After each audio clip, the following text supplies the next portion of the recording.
I've helped with missing people. Yeah. Murders, what's going on with paedophiles and stuff like that. Yeah. What, in real cases? Real cases, yeah. I always wondered this, like Madeleine McCann's parents have said no to psychics because they're Christian, right? But surely this is a completely different podcast, conspiracy theories. Surely if you were that keen on finding your child, you'd go through any other things. But so there are some people out there that would utilise you in this kind of So case. I've been asked by someone who works in a police force, as far as I go, to work alongside with them. I know the woman that solved the Sarah Payne case. Oh my gosh. Yeah. But psychic mediums are never, if you was to work with the police, they won't put it on media because what we do is meant to be bad. It's not right. Because if you look at it in the Bible, we're ones that work with the devil, apparently. When we work fully against, I can tell you. Well, growing up, having that idea that kind of, it's not necessarily normal to sit there and have other people in the room other than the living ones and be communicating with them. How did you deal with that? Were you really open about having that gift, or was it like, oh, this is something for at home and I feel like... Oh, I was quiet about it. Quiet. Throughout school, I used to have dreams about my friends' grandparents that had passed away. There was a girl in my year that had passed away of meningitis, and I tried to bring a message through to one of her boyfriends, and I never said anything. Oh. So it's things like that. Like, it literally is, the older I've got, the worse it's got. It's 15 in a shower hearing a woman talking to me, and I ran out. I was going to say, I thought it was more common like within children, because they're like, I don't know, imagination is more... Yeah.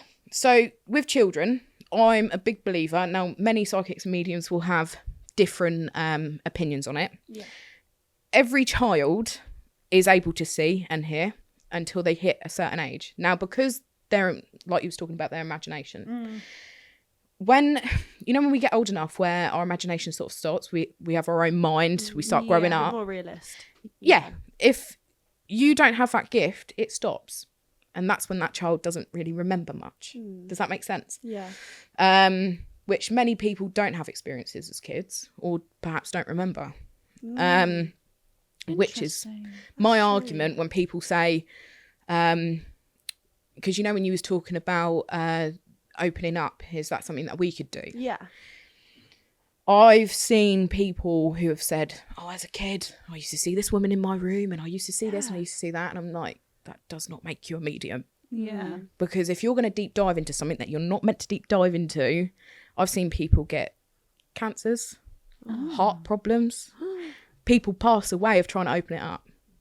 And it's not something that, and mentally, some people can't take it. Yeah. If that makes sense. So obviously I'm here supposed to be doing it. So my mental health has to be all right for it. Does that make sense? Yeah. Because I see a lot. God. And quickly just going back to that whole, have you ever had to filter a message that's come through? Like, have there been any occasions of that? Because you don't want to look like a bad person. Like, I never filter a message. My poor mum's been there with me, because my mum comes with me to most of my readings, just out of, if anything happens to me. And there are times I've upset a client because the person on the other side's gone, I know the truth. I've told people, I've had couples come to me and I've known if the woman or the man's had an affair, and I'd have to mention it. Yeah, I've caused some rows, but not purposely. It's what the dead want to bring through. Yeah. I mean, it's going to come to light at some point. You may as well. Well, for instance, my grandfather passed away in 2018 and he told me about my nan. Now, none of my mum's family don't talk to me. Because they know that I know what's happened. Yeah. Literal tea. Yes. Oh my God, that's incredible. No, for real. Wow. And what what do the messages from the spirits sound like? Is it like a voice? Is it like... So it's sometimes I can hear them. Sometimes it's almost like a written message. Okay. That I can see, or I just generally can lip read them. Yeah. But 9 times out of 10, they show me visions and I can hear them. Yeah. And how do they see us? So they just see us like they were here normally? Yeah. Oh. Yeah.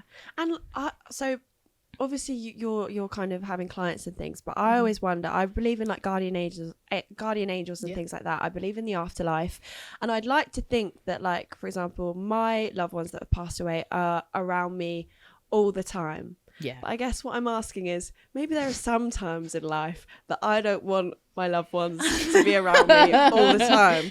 So are they around me all the time? So obviously no, they have to respect your privacy. Oh my God. Thank God for that. Yeah, they're not going to be in your bedroom or in your toilet. Okay, good. There's just moments where I feel like I'm my big brother, and I'm like looking up. Oh. I don't mind them being on the toilet with me, girls in the bathroom, have a shit chat. But yeah, I guess so. I think you look a bit weird just speaking out. Yeah.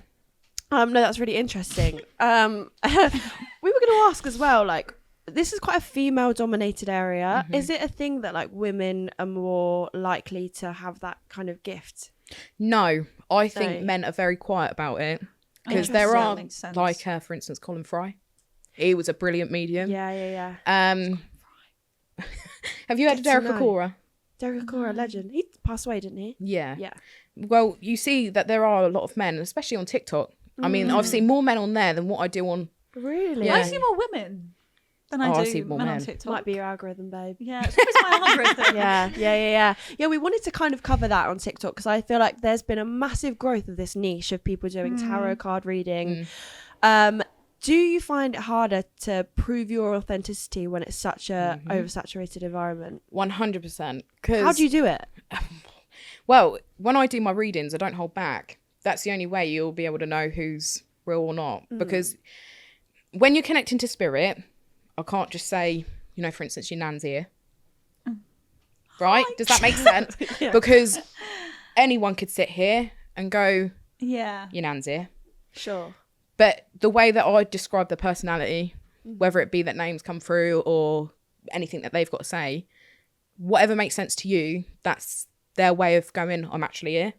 Right. So they can tell me stories that have happened. They can tell me things that have, perhaps have happened in the family that you remember. Yeah. So it's things like that. Are there any times that people just don't come through? Like they're busy in heaven or... It's hard because when you have people that have been murdered and when you've had people that have sadly taken their own life, sometimes it can take the soul just a little bit longer to come through because they do get worked on because there's a reason why these things have happened. What do you mean by worked on?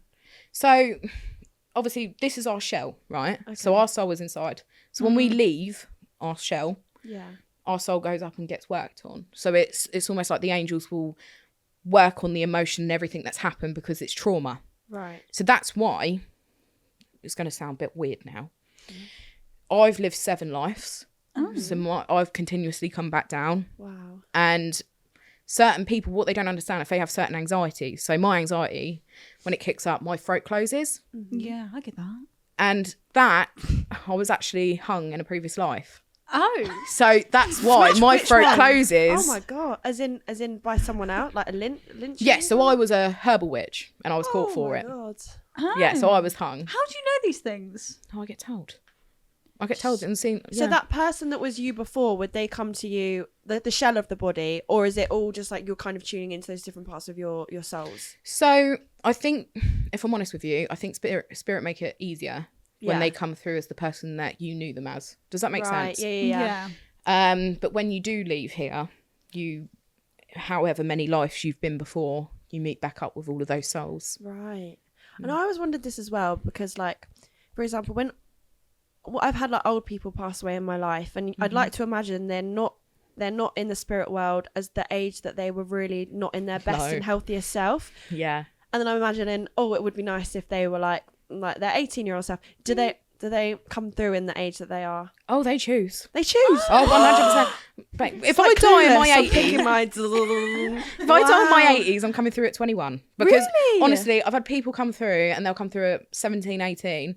I'm like, you don't look right. You're lying to me. I've had someone's, grandfather come through who died at 93 and he's come through really young, and I'm going, don't lie to me. Oh, It's the men that are worse than the women. classic. Why would you It's wanna that come receding through? hairline, Ellie. It's the receding hairlines. Yeah, it's so Come on. true.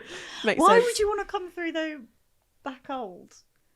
I don't know. You might be more wise. When I think about like this age now, I might be really insecure in myself. I might be the You happiest I've don't ever come been when back I'm though 80. with like the same mentality you would at that, do you? Or What's that? Sorry. so if you come back as like a 21-year-old, do you have the same mentality that you had when you were 21?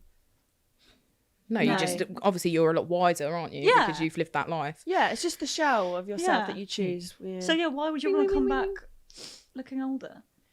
No, I'm not asking that. I'm asking like if like an old person died and they had ailments and they couldn't walk, would my granddad grow back legs if he wanted to be in heaven? What I'm asking. Okay. Yeah, Yeah. that makes sense. Yeah. Then. Okay then. My question is, how do you respond to skeptics? Like, have you ever sat in like a reading and Yeah. someone's gone, "That's not right"? Mm-hmm. How do you go about that? So skeptics, I love them. Absolutely love skeptics. really? Yeah, I've had lots. Trust me. When I wanted to start my business, obviously my dad knew I could see and hear the dead. And he was like, you want to start a business? I've got two men for you. Right. So obviously my dad has a lot of friends, and he brought me two of the biggest skeptic men. Didn't believe in it. Load of crap. Yeah. Sat there with them, and you find it's more men than women that are skeptic. Mm. But I can sense when someone's a skeptic and when someone doesn't want me to bring out the truth. Oh. Yeah. tea. So yeah, the tea. It's definitely the tea. And I read both of them, and I had both. The first one, I actually went to his place, told him a certain object was somewhere in his house from his dad, and told him that obviously his dad was ill. Later on, he actually passed with what I said was wrong with him, and that exact object where it was hidden in the house was in the exact same place, and no one knew about it. Oh. I've never seen a man go from no, I don't believe in this to complete floods of tears. It's scary. Jesus. But so those people were alive at the time. Yeah. So you can read into people's lives like when it's going on. Yeah. Oh.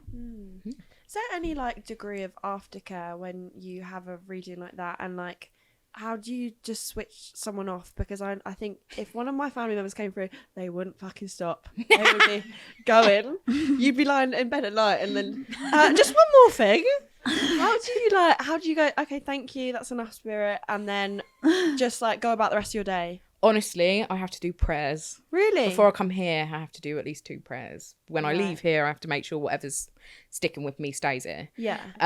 What are you praying to? Yeah. What? My guides. Okay. Obviously they're my biggest protection. I did have my rosary, but I left it in the car. But I've got my crystals on me all the time. Okay. Prayers are like the biggest thing of protection for me, even when I do paranormal investigations and stuff. Talking of paranormal investigations, thoughts on like ghost hunting, or Ouija boards? Normal people maybe don't have the gifts summoning these spirits that maybe they don't even have the mental capacity to. Right, Ouija boards. I don't agree with them. No. You get these people that, I say trained, but they know what they're doing. Does that make sense? What they'll do is with the Ouija board, they have the little planchette and they'll circle it, start talking. Now, it's the same. Ouija boards are exactly the same as tarot cards. Right. You don't know what you're talking to, right? So you got to imagine you're doing this, you've opened a portal. Yeah. Things are coming through onto that board to tell you certain things. You don't close that down properly, you're going to have things follow you home. Oh my god. Oh. Yeah. People don't realise the severity of it. Yeah. So when people are there, especially on TikTok, it's the worst for it with these paranormal investigations. Really? They're there doing this. Where's your prayers? Where's your protection? You've literally opened something up that you don't know who you're talking to. Yeah. Half of these places that they go to, which I do want to state, not everywhere you go is negative. And people that go to like the Exorcist house or the Conjuring house and things like that, that demonic thing that was there isn't there no more. So people are going there thinking, oh, this is intense. This is where a possession happened. This is where this happened. You're not going to be calling that back. Oh, interesting. And another thing in that, I watched a clip on Google Box of some ghost hunters, and a spirit punched a man. Oh, I and saw that. Fully, like, is it possible for them, like, because you know the whole thing of like when you feel a breeze on the back of your neck, it's like an angel kissing. Are these? Can you actually be physically touched by spirits? My partner's been scratched. Really? Oh. Yeah, we went to a couple of locations, and he's a demolition man, so he went to a bunker. And I said to him, I just kept saying to him, make sure you pray, just make sure that you look after yourself. And I kept shoving in crystals in his pocket without him realising, right? Because he's got loads of pockets. Right. And the one day I forgot to put the crystal in. Oh my gosh. I don't know if it's a coincidence. I've got the picture actually. He went to work, he was working on this bunker, they were taking the bunker down. I said, they don't like you taking that down. That's what we're contracted to do. That's what I'm paid for. I said, well, you need to protect yourself. He come back home, he had an A printed in his back. Now his name's Aaron. Oh. Yeah. Well, that could have been a lot worse. What, like in a scratch? In a scratch, A. Where was it? On his back? Yeah, on his back. That's insane. And I said, just do me a favour, just try and reach to that spot. He's there. Right. That's hilarious. He's like that. I can't reach it. I said, no, you've got I've got the picture. It says A on his back. Wow. Yeah. That's mad. That's crazy. Thanks for watching that clip. If you want to see more, make sure you subscribe to 49 or search Tea at 4 on your favourite podcast app to see the full episode.